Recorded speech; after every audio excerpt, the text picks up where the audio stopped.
On the night of November 18, 2017, a truck driver named Dwayne Gallegos was hauling a load south on U.S. Route 550 through the San Juan Mountains of southwestern Colorado.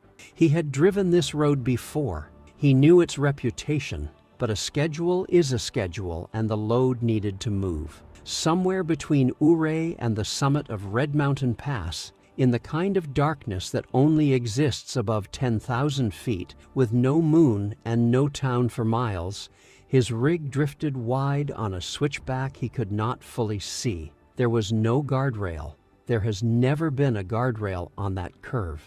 The truck left the pavement and went over the side into a canyon so deep that the headlights, still burning as the cab tumbled, lit nothing but open air. He did not survive it. The drop was more than 300 feet. There was no barrier between the road and the void, because the state of Colorado made a decision decades ago that a guardrail here would do more harm than good. That decision is still in effect.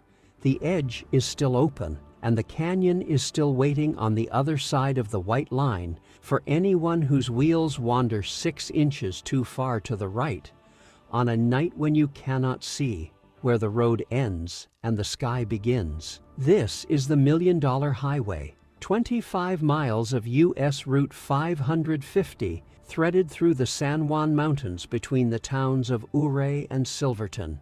It climbs 3 mountain passes, all of them above 10,000 feet. It carves across cliff faces with nothing between your tires and the bottom of the gorge, but a few feet of crumbling shoulder and an engineering prayer from the 1880s. And it has earned a distinction that no tourism board will ever put on a brochure. It is the highway that professional truck drivers, people who earn their living behind the wheel of a loaded semi, will refuse to run after sundown. Not avoid, not prefer not to, refuse. Drivers have told dispatchers they will deadhead 200 miles out of their way rather than take this road at night. Companies have built the detour into their routing software. Some owner-operators have it written into their contracts. They will haul your freight across the Rockies, but not on this road and not in the dark. When the people who drive for a living tell you a road cannot be trusted at night, you are no longer listening to caution. You are listening to a survival calculation made by the only people qualified to make it. To understand what they are afraid of, you have to drive it yourself. Start in Ouray, a little mining town of about 1,000 people wedged into a slot canyon at the bottom of the San Juans. The locals call it the Switzerland of America, and they are not exaggerating. The mountains rise on 3 sides like walls. The only way out to the south is up. You leave town, and the road begins to climb immediately, not the gentle grade of an interstate through a mountain pass. This is an 8% grade carved into the side of the Uncompahgre Gorge, a cut in the earth so narrow and so deep that in places you can look straight down from the driver's seat and see the river 500 feet below, with nothing between you and it but air and a thin lip of gravel that is not a shoulder. There is no guardrail. I will say that again, because it is the single fact that defines this road. On miles of cliff edge highway, at elevations where ice forms in September and does not leave until June, with drops that would give a bridge engineer nightmares, there is no guardrail. The reason, according to the Colorado Department of Transportation, is that guardrails along these sections would trap snow, create ice dams, and actually make the road more dangerous in winter by narrowing the already impossibly tight lanes. There is a logic to it. The logic does not comfort you at all when you are sitting in a vehicle 3 feet from a cliff edge in the dark, and the only thing between your family and a 1,000-foot canyon is your own ability to keep the wheels straight. Now the switchbacks begin. The road does not curve gently around these mountains. It attacks them. Hairpin turns stacked on top of each other up the face of the canyon wall, each one tighter than the last, each one blind. You cannot see what is coming around the bend. You cannot see the road 50 feet ahead of you, and on the outside of every one of those turns, the mountain simply ends. The pavement goes to gravel, the gravel goes to nothing, and the nothing goes down a very long way in daylight. This is terrifying and beautiful. You can see the danger. You can see the depth. Your brain registers the 1,000-foot drop, and your hands tighten on the wheel, and your foot finds the brake, and you manage the fear because you can see it. Now turn off the lights. At night on the $1 Million Highway, you cannot see the drops. That is the thing the truckers know and the tourists learn. Your headlights hit the road in front of you and the rock wall beside you, and everything else is black, not dim, not shadowed, black. The void off the edge of the road is indistinguishable from the sky above it. You are driving on a ribbon of asphalt, suspended in absolute darkness,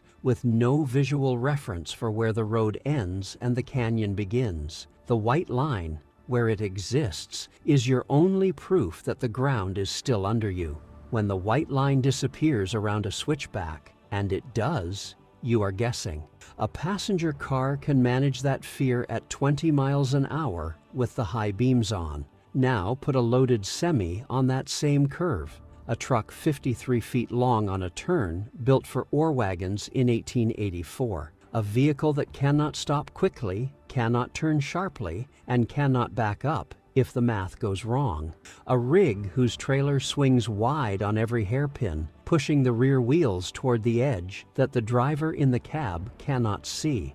At night, that driver is threading a piece of steel the length of a house through a series of blind turns above a canyon he cannot look into, on a road with no rail, no room, and no margin for the smallest error. One correction too many, one patch of ice, one moment where the outside tires find the gravel shoulder instead of the pavement, and the shoulder gives way because it was never built to hold 80,000 pounds. If you are finding this valuable, take a second to subscribe. This channel covers one deadly American place at a time, the real ground and the real people, every single week. The history of this road explains why it is still this way. In the 1880s, the San Juan Mountains were one of the richest mining districts in the American West. Silver and gold came out of the peaks above Silverton and Ouray in quantities that built fortunes and killed men in roughly equal measure. To move that ore,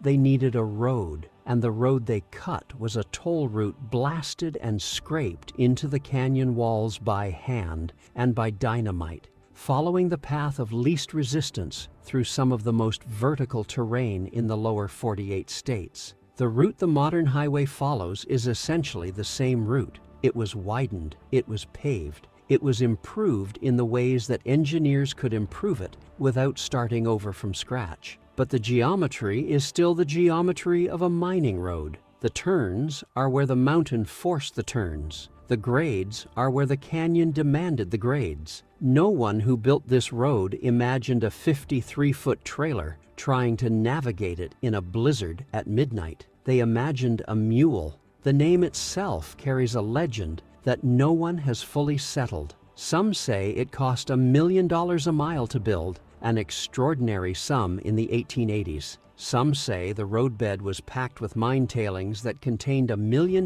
in gold ore, paved right into the highway. And one version, the one the truckers tend to repeat, says that a traveler who survived the original road looked back at it and said he would not drive it again for $1 million.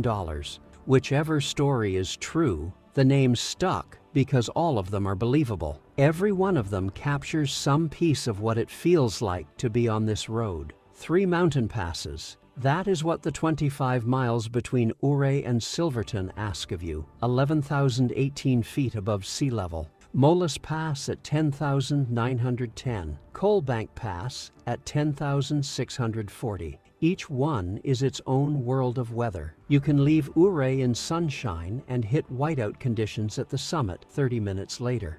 Snow can fall on Red Mountain Pass in every month of the year. In January, the summit gets buried.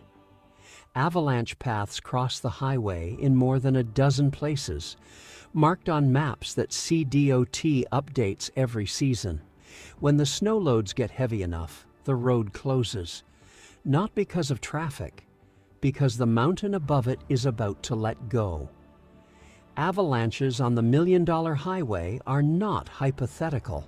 They are seasonal. CDOT crews use artillery, actual howitzer rounds fired into the snowpack from positions above the road, to trigger controlled slides before they can catch vehicles. The avalanche mitigation program on this stretch is one of the most active in the country, and still, slides come down unannounced. In February of 2019, an avalanche swept across the highway near the summit of Red Mountain Pass and buried the road under tons of snow and debris. No one was caught in it, but only because the road had already been closed. The mountain does not negotiate. It releases when physics tells it to release, and anything on the road at that moment is simply in the way. Now layer ice onto all of it. Above 10,000 feet in the San Juans, the pavement freezes in ways that roads at lower elevation do not. Black ice forms on shaded curves and stays for weeks because the sun never reaches those faces of the mountain. In early morning and after dark, the entire road surface can go slick without warning. A car hits a patch on a straightaway and recovers. A truck hits a patch on a switchback above a cliff, and the back end swings out over the edge, and there is nothing to catch it. No rail, no wall, no berm high enough to stop 80,000 pounds of steel from going over. The ice is invisible. The edge is invisible. And in the dark, they are the same color. There is a section south of Ouray where the road passes Bear Creek Falls. In daylight, it is one of the most photographed spots in Colorado. A waterfall cascading down the cliff face beside the highway, mist catching the sun, tourists pulling over to take pictures. What the pictures do not show is that the mist from those falls coats the road surface in a film of water that freezes the moment the temperature drops below 32 degrees. And the temperature drops below 32 degrees on roughly 200 nights a year up here. The most scenic point on the road is also one of its deadliest. A permanent ice machine bolted to the side of a cliff above a gorge with no guardrail. Drive through it at 40 miles an hour on a July afternoon, and it is a postcard. Hit it at 30 on a November night when the mist has frozen, and you are on a skating rink with a 1,000-foot drop on the passenger side, and nothing to stop you but the friction between your tires and a surface that has none. The locals live with this, the way people who live near volcanoes live with lava. They know it, they respect it. They have the snow tires and the four-wheel drive and the muscle memory from 500 trips over the pass. But the visitors do not. And the visitors come by the tens of thousands because the San Juan Skyway, the scenic loop that includes this road, is marketed as one of the most beautiful drives in America. It is. That is not in question. The San Juans in autumn, the aspens burning gold against dark spruce and granite peaks dusted with the first snow. It is staggering. People come from all over the world to drive it, and most of them have never seen a road like this. They have never taken a blind hairpin turn with no guardrail above a 500-foot drop in a rental car they picked up in Denver 3 hours ago. They do not know what black ice looks like because they have never needed to. And when they meet a truck coming the other direction on a curve that barely fits 2 passenger cars, they freeze. They stop in the middle of the lane because they do not know where else to go. And the truck driver, the one who knows this road, the one who has been managing the fear and the physics for 400 miles, now has to solve a problem that should not exist on a public highway in the 21st century. 2 vehicles on a road that was built for one, above a canyon that will accept both. CDOT has counted the dead. Between 2005 and 2014, more than 30 fatal crashes occurred on the stretch of US 550 through the San Juan Mountains.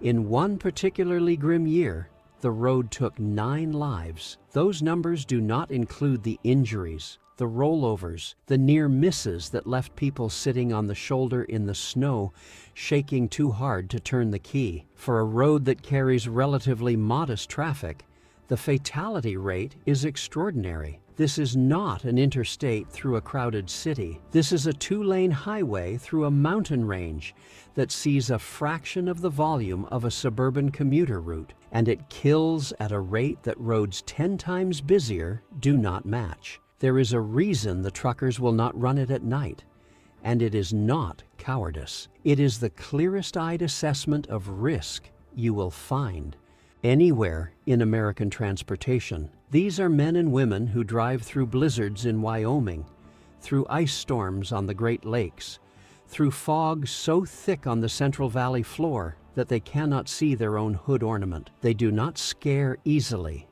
and this road scares them. Not because it is the steepest or the highest or the most remote, because it is the one road where the consequences of the smallest mistake are absolute and immediate, and there is nothing between you and those consequences but your own skill in the dark on ice above a hole in the world. The road is not going to change. CDOT has studied it for decades. They have added pullouts where they can. They have improved drainage. They have mounted reflectors and painted lines and staged sand trucks at the summits, but they cannot widen the road without blasting the mountain, and they cannot add guardrails without trapping the snow that would close it for months. The geometry of the San Juans does not allow a modern highway. It allows this, a beautiful, lethal compromise between what the mountain will give and what the road needs to take, and the compromise has always favored the mountain. If you drive this road, and thousands of you will, understand what you are on. You are not on a scenic byway with a dramatic reputation. You are on a highway that professional drivers will not use after dark for reasons they can explain in detail, and that you will understand completely the first time your headlights hit a curve and show you nothing on the other side of the white line but black air and the faint reflected gleam of a river a quarter mile below. Drive it in daylight. Drive it slowly. Do not pass on the curves, no matter how long the RV in front of you has been doing 15 miles an hour. Check the weather before you start, and check it again at the summit, because the summit has its own weather, and it does not care what the forecast said in Ouray. If it is snowing, if it is dark, if you have never driven a mountain road with no guardrail, stop. Find a room in Silverton or Ouray and wait for the morning. The road will be there tomorrow. It has been there since 1884. It is not in a hurry. And if you are in a truck, if you are the one carrying a load through the San Juans on a deadline, and the dispatcher asks you to run 550 after dark, you already know what the answer is. The truckers who drive this road for a living have a saying about it. They say there are old drivers and there are bold drivers on the $1 Million Highway. There are no old, bold drivers. The mountain collected them a long time ago. Go back one more time to that November night. A truck on a switchback above a canyon in the dark. No guardrail, no room, no second chance. The headlights showing nothing but rock on one side and void on the other. Somewhere near the summit of Red Mountain Pass, where the air is thin and the ice is forming, and the road does exactly what it has always done, which is to offer you a path through the most beautiful and most vertical country in Colorado, with no promise at all that the path will hold. The mountain does not hate the people who drive across it. It does not notice them. It simply sits there in the dark, 11,000 feet above the sea, and lets the road do what a road like this has always done.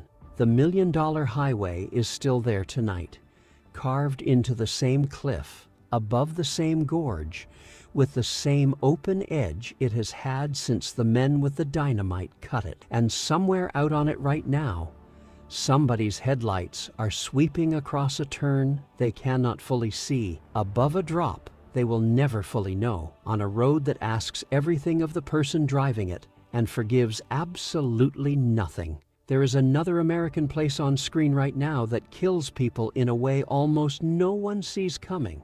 Not with cliffs or ice, but with something far quieter and far harder to guard against. Watch that one next.